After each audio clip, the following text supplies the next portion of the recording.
ignition running. Liftoff. We have a liftoff. Y'all, I can deal with this one in passing. Georgia's abortion Barbie, Jen Jordan in the state Senate, is upset that she didn't get invited to the announcement of the Major League Baseball All-Star event. She's over there like Tracy Flick waving her hand. Me. Invite me. My goodness. She's on Twitter blasting them for the audacity of inviting the governor and the mayor of Atlanta and the Fulton County Commission and not members of the state legislature. How entitled can one be? It was just ridiculous. They weren't performing abortions there, so I guess they decided there really wasn't a need to invite the Democratic members of the state legislature there to oversee this. They would want Major League Baseball to boycott anyway in solidarity. Just ridiculous. The other ridiculous thing is the Abrams campaign now, and the outside groups are saying they have nothing to hide, but they're refusing to hand over documents to the state ethics commission.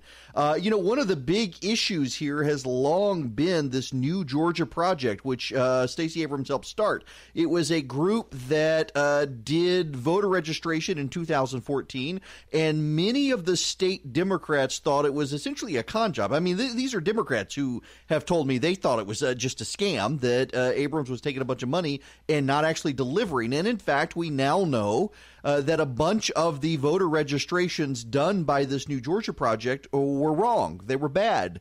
And all those numbers of people who were denied voter registration were not real people denied voter registration. They were the rejections of the form filled out by the new Georgia project. Well, the State Ethics Commission is asking for documents between the Abrams campaign and the new Georgia project, and they ain't turning them over. I wonder why. Also, Karl Rove has an op-ed in the Wall Street Journal. The headline, Stacey Abrams Won't Go Away. Subtitle, The Loser of the Georgia Governor's Race Builds a Political Career on Failure. Let me just read you the last paragraph. Ms. Abrams is attempting to build a political future on failure. It says something about her times that she'll decide by September whether or not to run for president, and that Democrats take her seriously. Good point. Well, we need to move to my favorite news story of the day, and that would be about me. I got banned from Twitter today. I shouldn't say banned. It was a suspension from Twitter. Let me read you the tweet that got me suspended because it's relevant to one of the big stories of the day. Elizabeth Warren set to introduce the Wrecking American Prosperity Under Marxism, or Wampum Act, wherein she gives everything away for free. When I logged onto Twitter this morning, there was a posting that I have violated Twitter's rules specifically for hateful conduct. You may not promote violence against, threaten, or harass other people on the basis of race, ethnicity, national origin, sexual orientation, gender identity, religious affiliation, age, disability, or serious disease. Oh my goodness gracious. I did not promote violence against, I did not threaten, and I did not harass her based on her race, her ethnicity, her national origin, her sexual orientation, her gender identity, her religion. I didn't harass her on any of that stuff because she's not an American Indian. She's not Native American. She claimed to be. Multiple people pointed out Twitter should have suspended me for 1,024th of the time that they had planned to do it so that I could match up with Elizabeth Warren. The whole reason for that tweet is her going on The View and doing this whole grab bag of giveaways from the federal government. Proposal is a 2-cent wealth tax on the top 1/10 of 1%, your 50 millionth and first dollar. You got to pitch in 2 cents and 2 cents for everyone after that. And with that, we can cancel student loan debt for about 95% of the people who have it. It's wow. And now, finally... But we can do so much more. 2 cents. We can not only do that, we can also provide universal tuition-free technical school, 2-year college, and 4-year college for every one of our kids who wants to go in education. We can do universal child care for every baby age 0 to 5. Universal pre-K for every 3-year-old and 4-year-old in this country, and raise the wages of every child care worker and preschool teacher to the level. You know what's going to happen? You know what they're going to say to all of these wonderful plans you have? They use the S word, socialism. How do you counteract that type of an assault? 43 million Americans who would see student loan debt canceled under my plan. I think right there, that's where you cancel it. You cancel it by making it real. It's in this country either. This is our values. Do we think that the 2 cents should stay with the top 1/10 of 1%? They can't pitch in 2 cents on the 50 millionth and first dollar. We're not saying they're bad people. We're just saying when you do that, pitch in 2 cents so everybody in this country gets a chance to build something. Yes, my friends, this would be the anthem of the Soviet Union. Yep, this is totally. I mean, this is downright Soviet. Forget socialism. We're going straight to Soviet policies. We're going to take the wealthy's money and allow the government to redistribute it to, listen to all the things.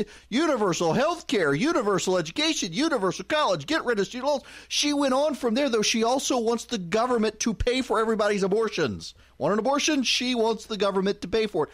This is nonsense. And by the way, you couldn't actually, if you were to impose this wealth tax, you actually could not raise the money she's claiming you could raise to cover all of this stuff. You know why? Because behavior is not static. People would alter they would reassign their wealth, they would make gifts, they would move out of the country, they would do all sorts of things. And even if they didn't, this is the key point here, that Elizabeth Warren and the geniuses who were on The View with her cheering her on will not point out that if you were to take 100% of the money of all the people who make $50 million a year or more, you still couldn't pay for all this stuff. There wouldn't be enough money. But you don't hear them say that. They just cheer it on, seal clapping the whole time. Just embarrassing. I told you people the other day, there are two things that if you remember these, you will never be disappointed in life. Number one is people are stupid, and number two is people are fickle. And as long as you remember that people are stupid and fickle, you will never be disappointed with humanity in your lifetime, because you'll never be surprised by them. And when you are surprised, if you are, you'll be delighted by the surprise. But these people seal clapping Elizabeth Warren can't even do the math in their head and realize what she's saying isn't true. Now, there's more of Elizabeth Warren on The View. Let me play this clip for you as well. Otto, I have a plan for that. You bet. So we want to do a speed round with you about your policies. Okay. 2-sentence max about your policies. Okay? Long sentences. Yeah. How will you protect Roe v. Wade? We need a federal law to take every principle that's in the Supreme Court decision and just make it federal law. Let's give women all across this country that. Okay. Bridging the wealth gap between white families and black families, reparations or not? So I support the reparations bill that's in the House to start a commission so we get to look at all of the options. That sounds like Disney saying they're going to withdraw from Georgia. I support the creation of legislation to create a commission that will form a subcommittee that will study the issue, forming another committee to decide what we might want to do and recommend to Congress something. That's not an answer. That's not an answer. You know, the irony of all of this stuff is that me getting suspended from Twitter today for making the Wampum tweet joke about Elizabeth Warren's ridiculous grab bag of policy she wants to spread around America for free is she got called out on national radio today when she went on a urban radio talk show about her run. So I grew up in Oklahoma. Mm-hmm. I learned about my family the same way most people learn about their family, from my mama and my daddy and my aunts and my uncles, and it's what I believe. But I'm not a person of color. Mm-hmm. I'm not a citizen of a tribe, and I shouldn't have done it. If you had a chance to do it over, would you? I can't go back, but I shouldn't. Mm-hmm. But what I can do is try to be a good partner, and that's what I do every day. Mm-hmm. So, for example, in the things we're talking about here, What I want to see us do in education is I want to see us get rid of the student loan debt and make an investment in the historically black colleges and universities. I want to see us in housing, hit redlining head on. I've got the first housing proposal to just smack straight into that. I want to see us in healthcare, address healthcare disparities, and particularly maternal mortality rates for black women.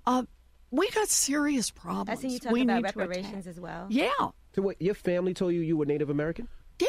Charlamagne tells me I'm Dominican, but I don't believe him. You are. How long did you hold on to that? Because there was some reports that said you were Native American on your Texas bar license and that you said you were Native American on some documents when you were a professor at Harvard. Like, why'd you do that?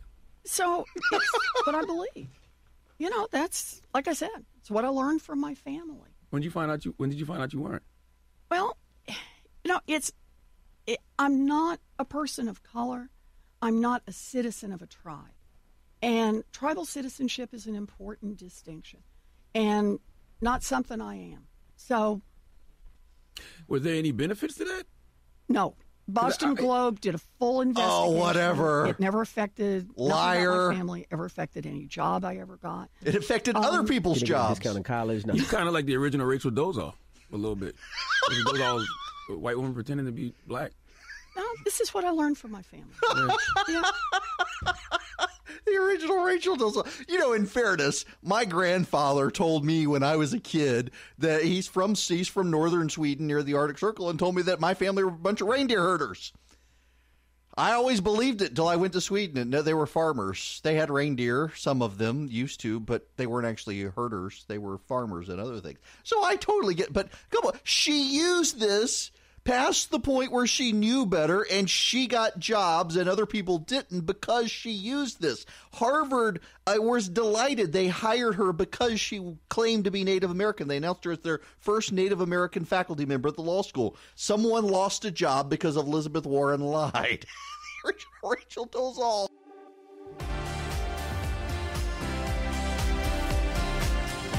Now, we will spend time in the next hour talking about this, but the Dow Jones has fallen 300 points Friday. It's the sixth straight week of declines, the longest losing streak since 2011, since the days of the Obama administration prior to him winning a second term. And conservatives saying, it's okay, it's okay, it's okay. He won a second term. There are some problems out there Republicans need to address. While the president's polling has rebounded today, in one poll at least, not in all of them, this tariffs on Mexico thing isn't sitting well with a whole lot of people. Real quick, though, I got to say that, you know, you've now got the sustained campaign drip of folks complaining about the pro-life legislation in Georgia. You know who hadn't said anything about it? Brian Kemp. There's no reason for him to respond. The fact of the matter is he doesn't care and shouldn't care, and you shouldn't care. None of us should care. His voters don't care because they're not really doing it. In fact, I talked to a friend of mine who is a senior person at Disney today. Who would know? And he said they're all convinced this law is going to get thrown out. They don't see John Roberts siding with conservatives to uphold Georgia's law or Alabama's law, so they can say all of this and totally inoculate themselves from left-wing agitation, knowing nothing's going to happen. And they don't think that you are going to stop visiting the park. So this is a key thing. Remember when the Baptists decided to do the boycott Disney because of the gay pride stuff? No one actually boycotted. So they think they're completely invulnerable. They think you're still going to go to the parks. You're still going to go see their movies. So they don't really care. They're okay insulting you. They're upset about the left because so many of them are of the left and so many of them live in areas populated by the left. They've got to inoculate themselves, but they're not pulling out of Georgia. They have no expectation of pulling out of Georgia. They think the law will get thrown out. And, in fact, this source told me today exactly what I told you yesterday, that if there was a chance they thought the law would have been upheld, Iger would not have said what he said. He would have been more cautious. Because they're not pulling out of Georgia. They save and make too much money by filming in Georgia and have invested too much in the state to abandon it. That's the reality. When we come back, Hillary Clinton and Facebook, we need to discuss this.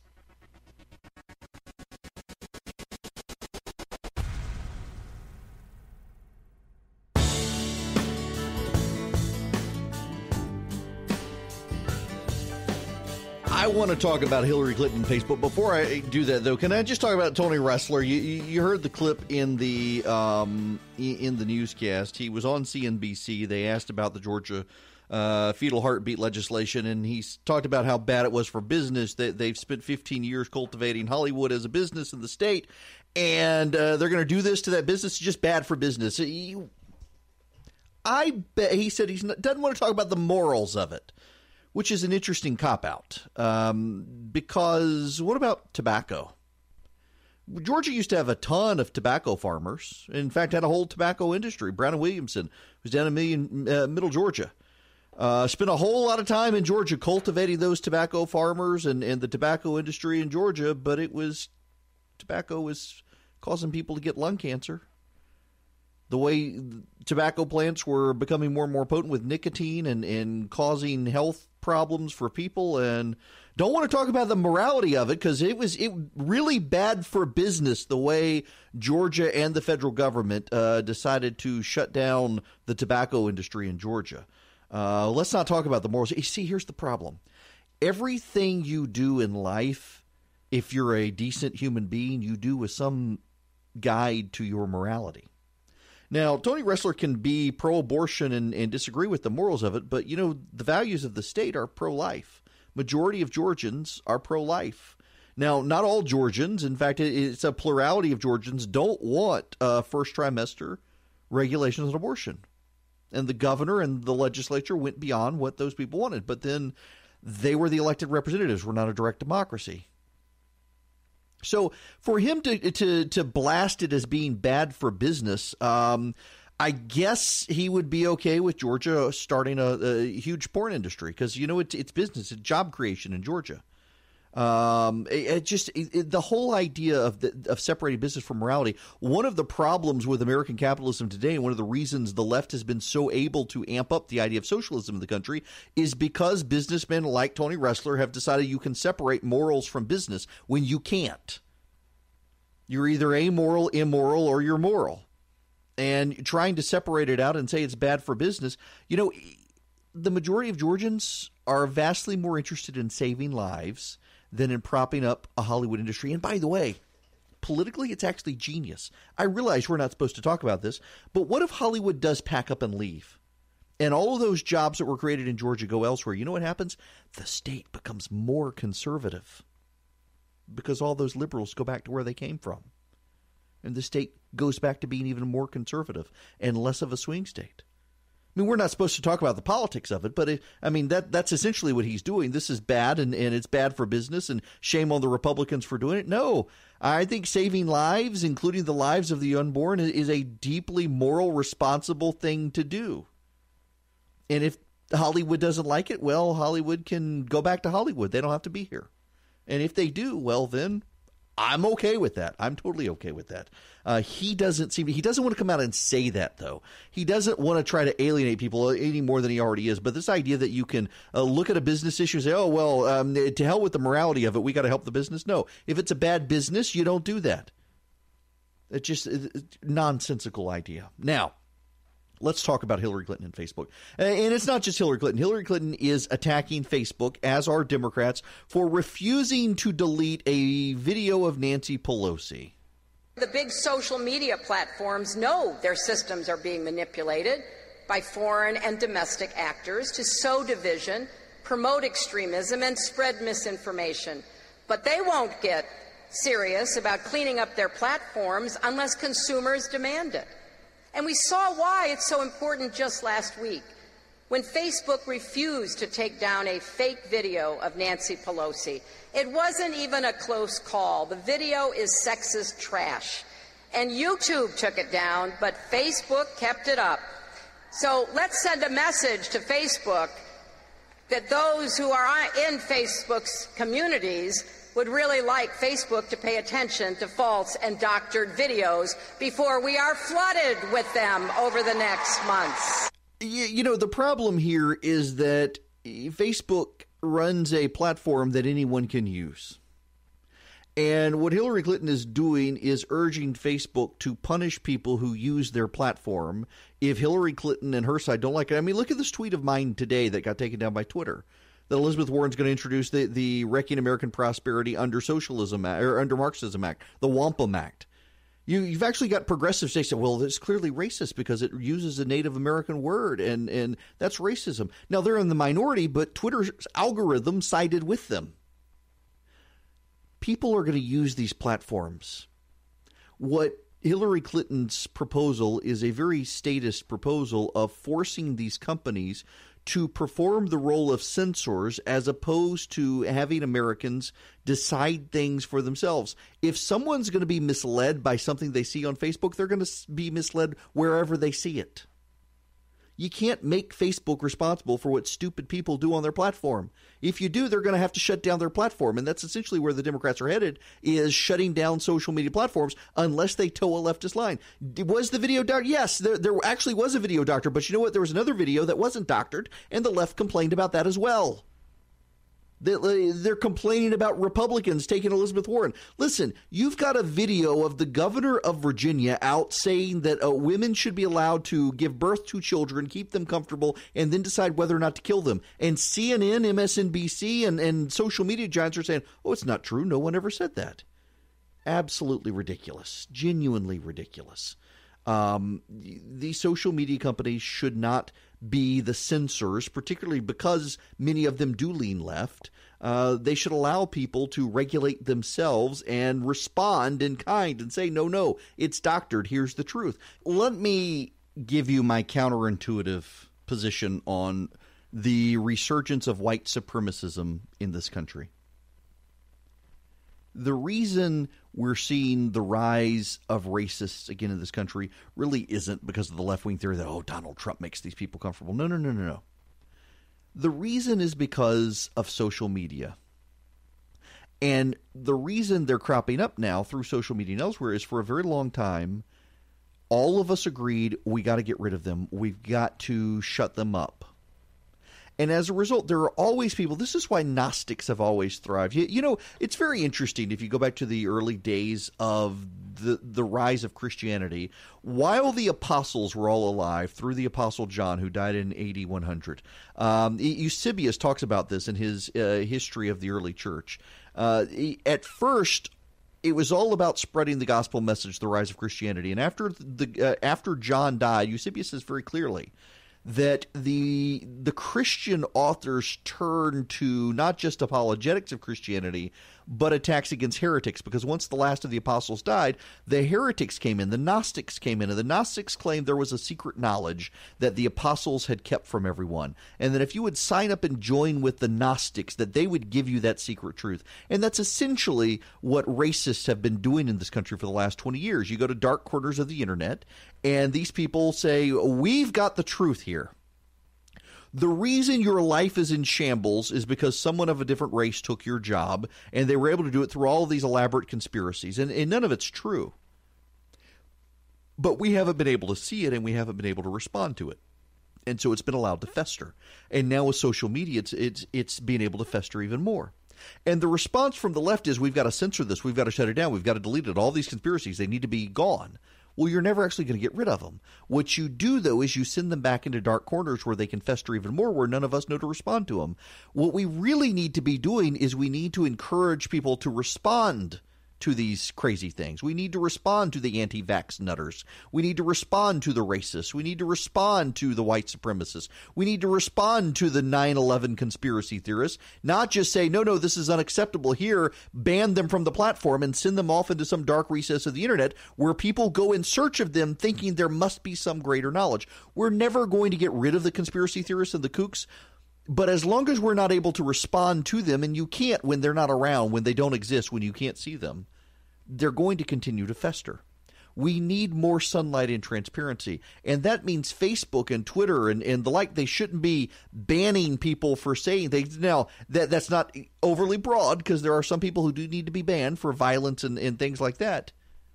But when you're just out there spreading a doctored video or a selectively edited video of Nancy Pelosi, the left's been doing this as well. Media Matters has existed for years to doctor and edit videos of people on the right to make them look bad and take them out of context. But no one on the left complains about that. You're just emboldening this secular Gnosticism by shutting these people off the internet. And you're making people at Facebook responsible for other people. They're just letting you use their platform. They shouldn't be responsible for you while they're there. While you're there, you should be responsible for yourself. We should not allow you to abdicate to a Fortune 500 company.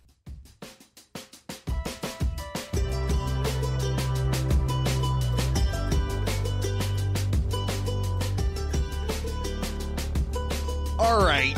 Have you guys heard of it? So Salesforce is a CRM, a customer relations management system. Major companies use Salesforce's internet platform to keep track of people, do promotions and whatnot. Salesforce is also a highly progressive company. It was headquartered in Indiana. I think they left because Indiana signed the Religious Freedom Restoration Act. Mike Pence did. Well, now they're basically telling companies that use Salesforce they will no longer allow companies that sell or deal in firearms to use Salesforce. And that, by the way, that's totally fine. It is absolutely their right to do that. But the same leadership at Salesforce that says if you sell guns, you can't use Salesforce have given money to legal legal arms that help fight Christians who don't want to bake cakes for gay weddings. It just absolutely crazy, and that's what they do. It just crazy. They are willing to do these things, and yet they think when Christians and conservatives respond in kind, it's somehow bad. It should be what's good for the goose is good for the gander, but not with these progressives. They don't see it that way.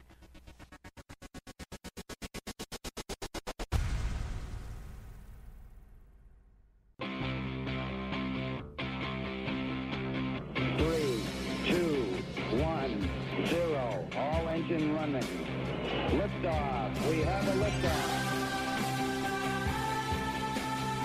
Good evening. Welcome. It is Eric Erickson here, Atlanta's Evening News on WSB this Friday evening. The phone number 404-872-0750, 1-800-WSB-TALK. The President of the United States unilaterally imposing tariffs on Mexico, sending the Dow Jones Industrial Average tanking. 6 weeks in a row now, the Dow has seen losses.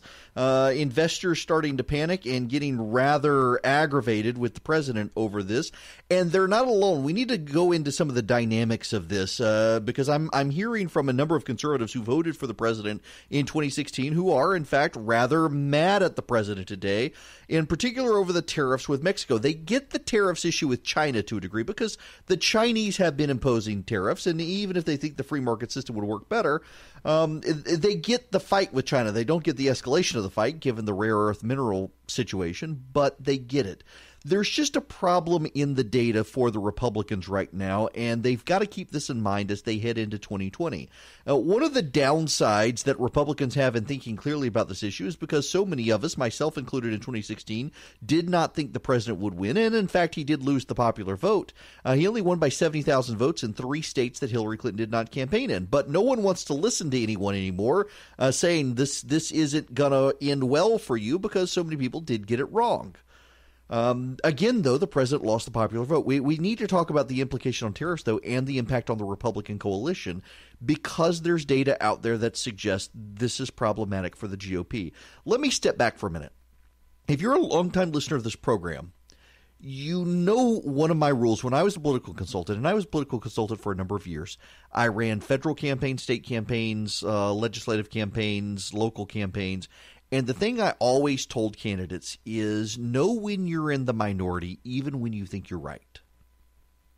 You can think something, and this is one of the problems of people, particularly today on the left and the right, because so many of you are surrounded with so many other people on social media and in real life who think just like you, you're convinced you're in the majority. And it doesn't matter whether you're a liberal listening right now or a conservative. You think you're in the majority on a host of issues because everyone around you that you know thinks the same thing, and those who don't are in the minority of those. Well, that's one reason we have to try to conduct polling as best we can and other things so we have a sense of are we in the majority or the minority. Social conservatives in the GOP are in the minority. There are a lot more people who will tell you in the GOP they love Jesus and babies than actually do love Jesus and babies. People lie. You saw this in the pro-life fights around the country and the number of Republicans who, when push came to shove over Alabama, Missouri, Georgia, and elsewhere, came in and said, I just don't think they should actually do this. There are other ways to be pro-life, they would say, than actually banning abortion. And these states, they did it, but notice there has been a big wave of states. When Texas hasn't done it, have they? Louisiana just did it, but some of these other states that are Republican, they have it because these Republicans aren't actually as stridently socially conservative as they've claimed.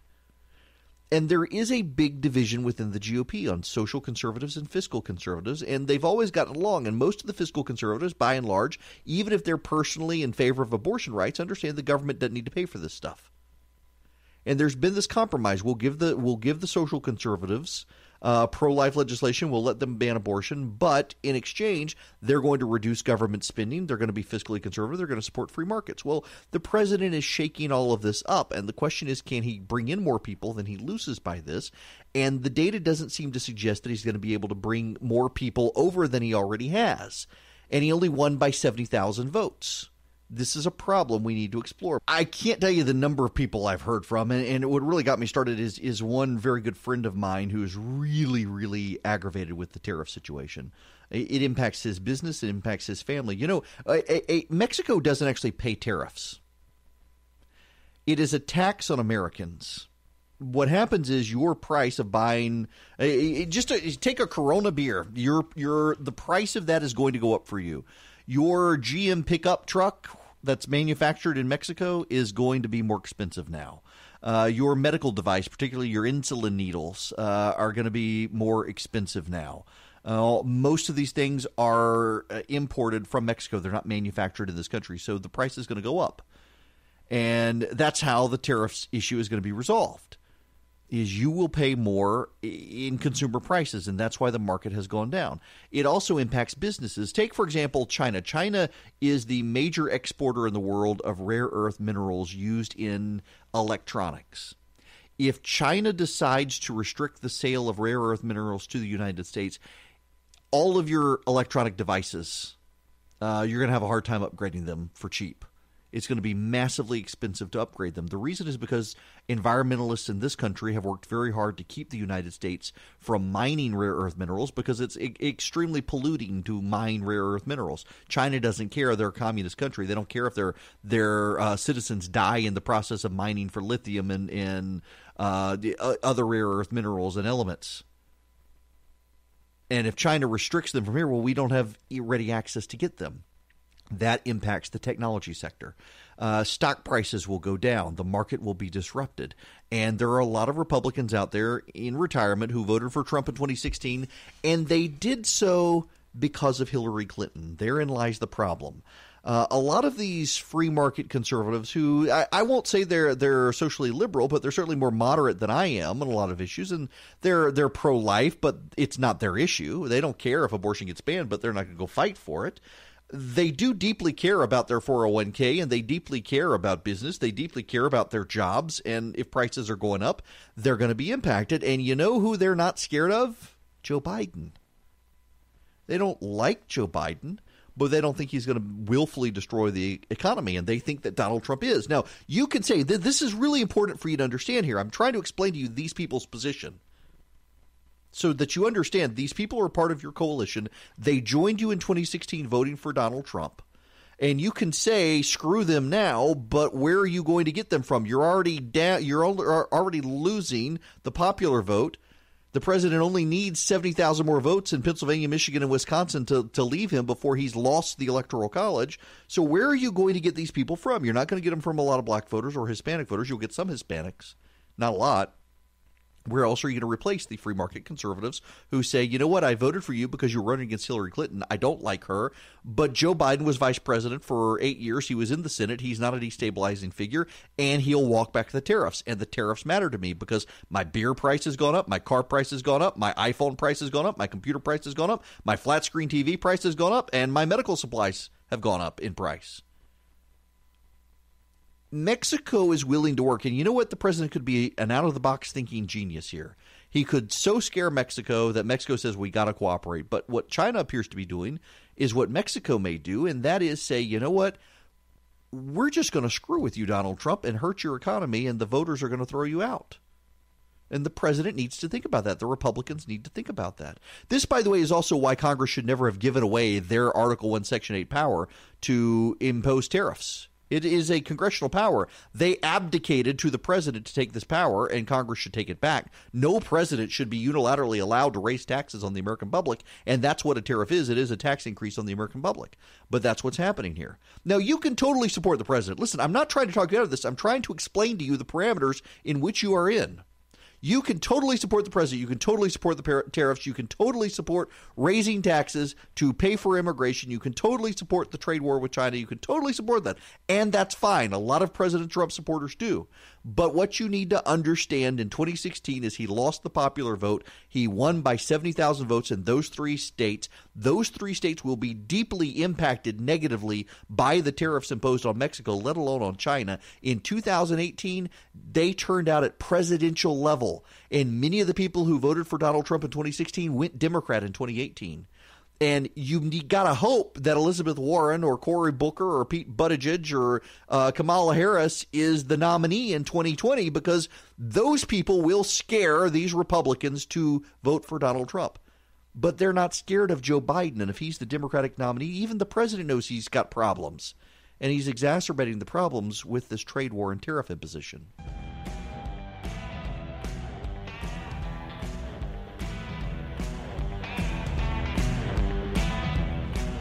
Now, let us go to the phones. 404-872-0750, 1-800-WSB Talk. Dave incoming. You are going to be first tonight. Welcome. Hey, Eric. How you doing? Good. How are you? Doing real good. I'm a big fan, Eric. You do all the research and a lot of stuff that I guess a typical person just doesn't have time to do. And it's great to hear you talk all the time. Appreciate it. Thank you. Hey, listen, you're talking about the Mueller report, and you're saying the Steele dossier was debunked, and I kind of missed the beginning of that. And I was wondering, the FISA documents or the Steele report was the basis of the FISA documents. The FISA documents started the whole, collusion Trump investigation, and I'm kind of confused as to why those are not as important. Yeah, Comey signed off on them and the whole shoot match. Okay, there, right? So I long thought that as well, Dave. I actually did. If the dossier was debunked, doesn't that discredit the entire investigation? Except there's a problem I didn't know until reading the Mueller report. That's not actually true. The Paul Manafort and Carter Page were being probed before the Steele dossier.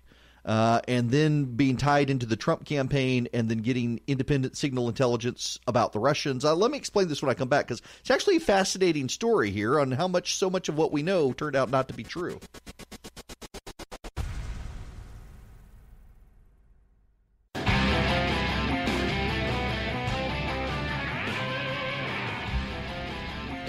Hello there, it is Eric Erickson, News 95.5 AM 750 WSB. The phone number is 404-872-0750, 1-800-WSB Talk. So Dave called and said something I've heard from billions of people, including myself.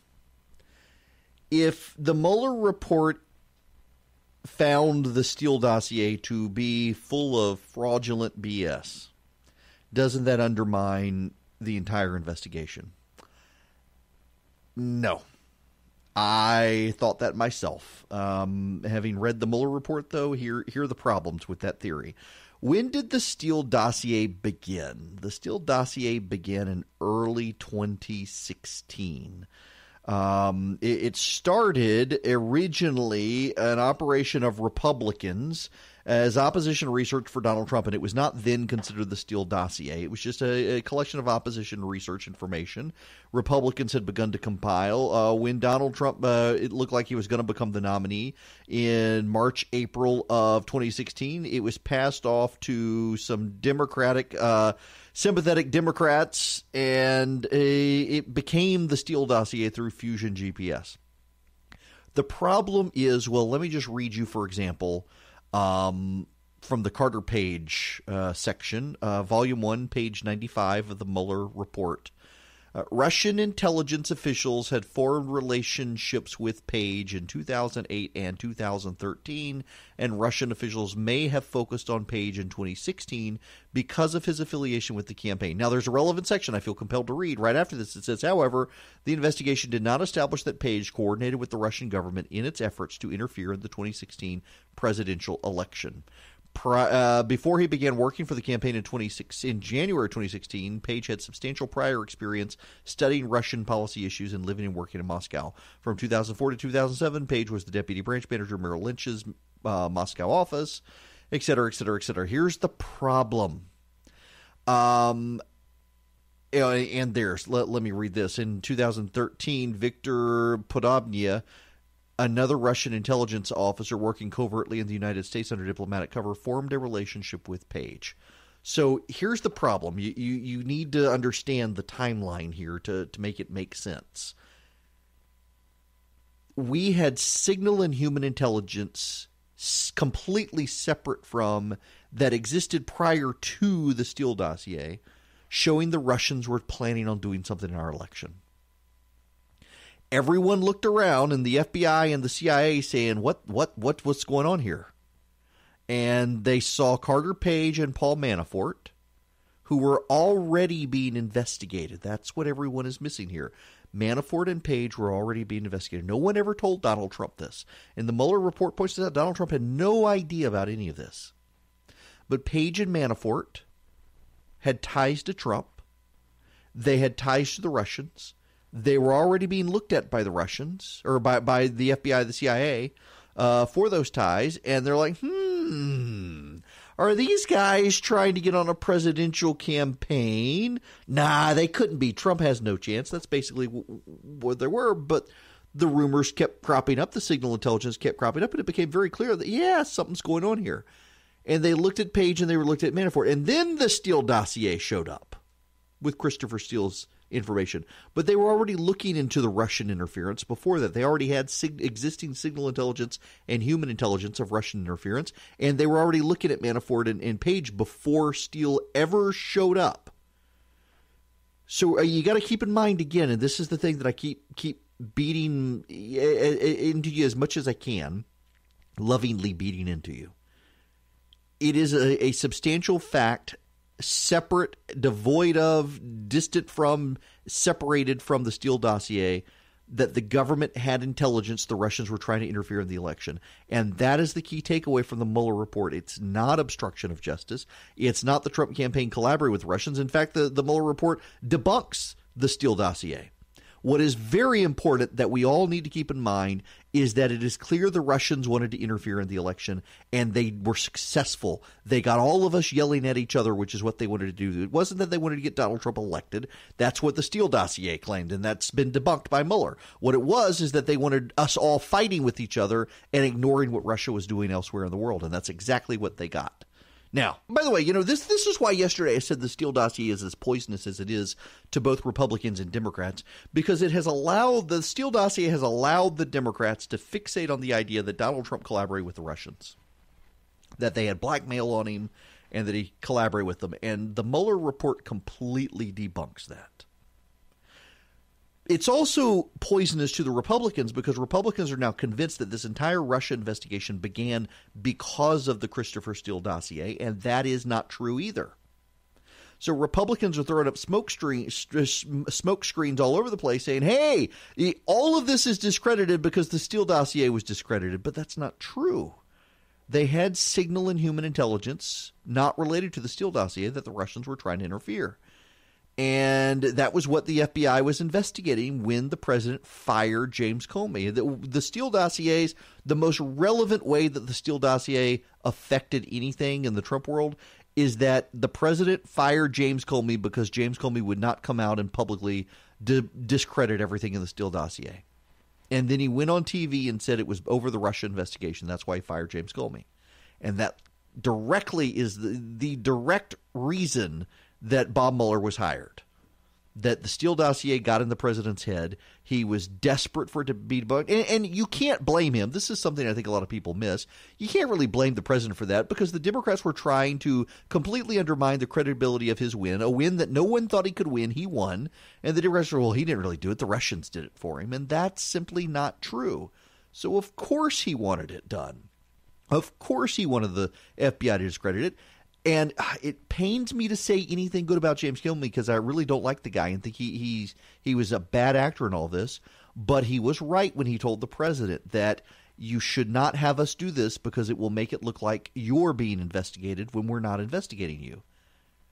It was then when the president let that fester a little more, he told Comey, I want you to come out and tell people I'm not being investigated. That Comey refused to do that as well, and the president fired him.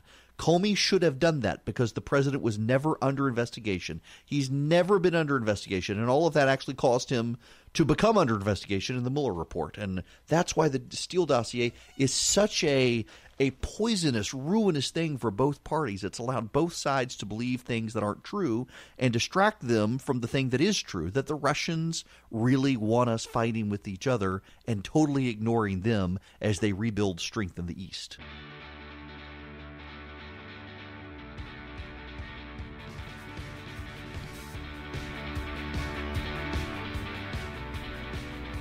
Oh, hello there.